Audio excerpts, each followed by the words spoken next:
Hi Richard, Hi, Ayub. I understand we're talking about karma today.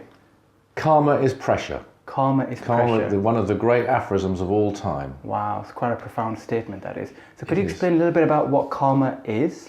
Sure. And the statement I should complete by saying was made, of course, by Dr. George King, Sure. one of the greatest masters of karma yoga ever.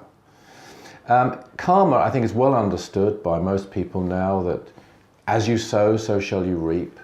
Dr. King used to say that Buddhism used the phrase action and reaction as equal and opposite, which seems to be taken from Newton's third law, or maybe more likely Newton's third law is a basic physical manifestation of a spiritual law. So again, what you put out comes back to you in equal measure. And maybe Newton even understood Buddhism at that time and understood the law of karma. Who knows? and He was an adapted it. alchemist.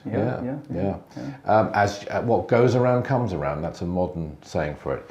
But I think where this statement by Dr. King goes further, and even the Kumara of Shambhala, the Lord Buddha, has told our master that it goes further than anything he said when he was on earth in a physical body, is that it explains not only how karma works, but why.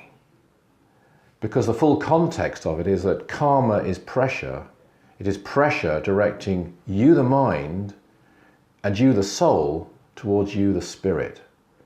So that's the purpose of it. It's not just the how, as you sow, so shall you reap. That's what happens. Sure. But why? And could you give us an example of how that could be applied in everyday life? Certainly, I think there are two main phases of karma. I think that's well known. The negative phase, if you like, and the positive phase.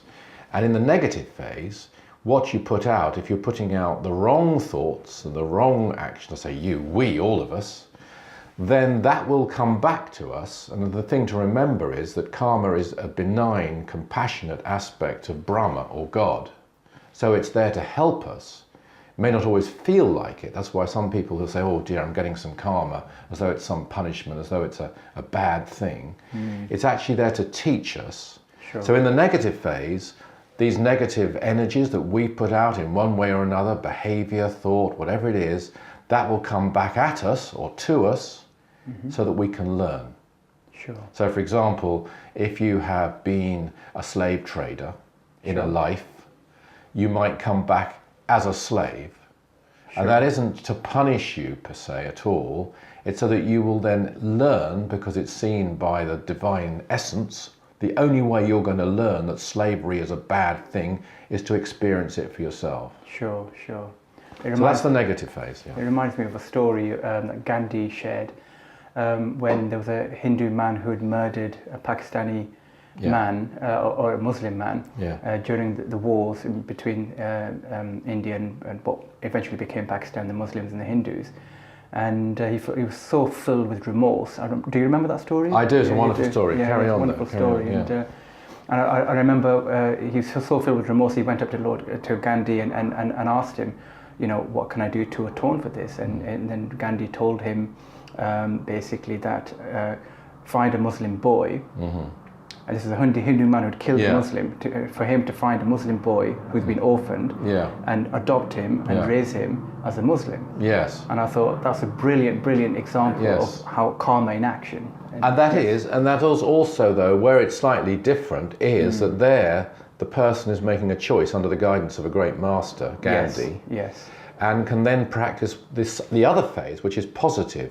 Sure. And positive karma, where it manifests as pressure. So one is the pressure of test, the pressure of difficulty. Sure. Could manifest as stress in order to teach us to learn. So that's, if you like, the negative way. Sure. The positive way, which is the story you're telling, is where you actually do something about it. In this case, under the guidance of a master. And there, the pressure is perhaps your conscience can pressurize you if you will listen to it.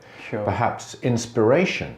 Which is a form of pressure. It's an interaction of energy in certain psychic centers. And that's what inspiration is. Pressurizing you through the mind to become inspired. And if you act in the light of that, or if you act in the light of love, nothing greater, then you are creating positive karma. Or as Dr. George King used to say, you can manipulate your karma. Sure. And he also showed us how to manipulate world karma for the good. So that's a different kind of pressure. That's where you're going with your higher self as opposed to your lower self, and it's pressurizing you towards, again, spirit. Sure.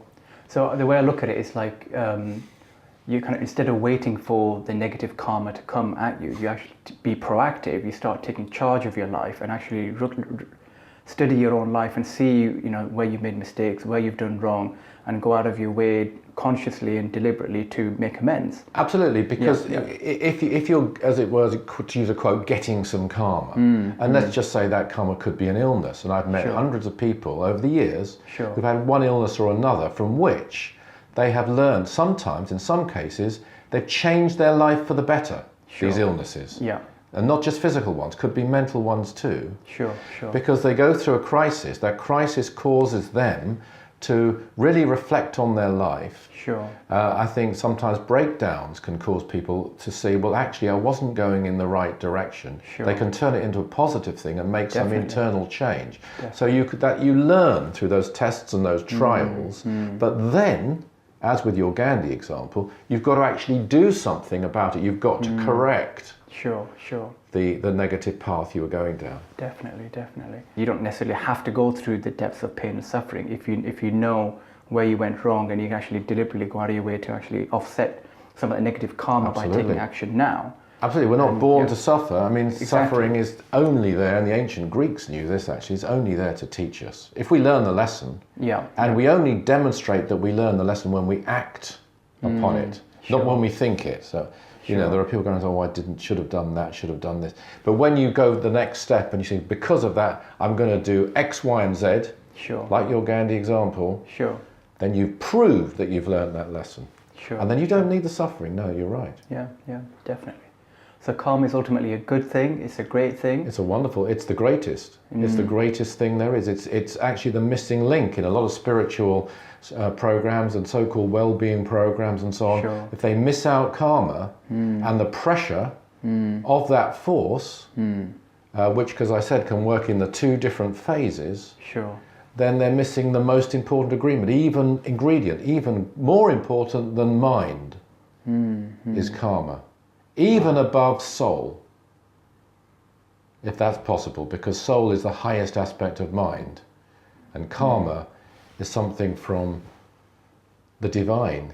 It's taking us to spirit. It's an aspect of God, supporting other aspects of God, you and I, and everyone else. Yes. Very well put. Yeah. Thank you.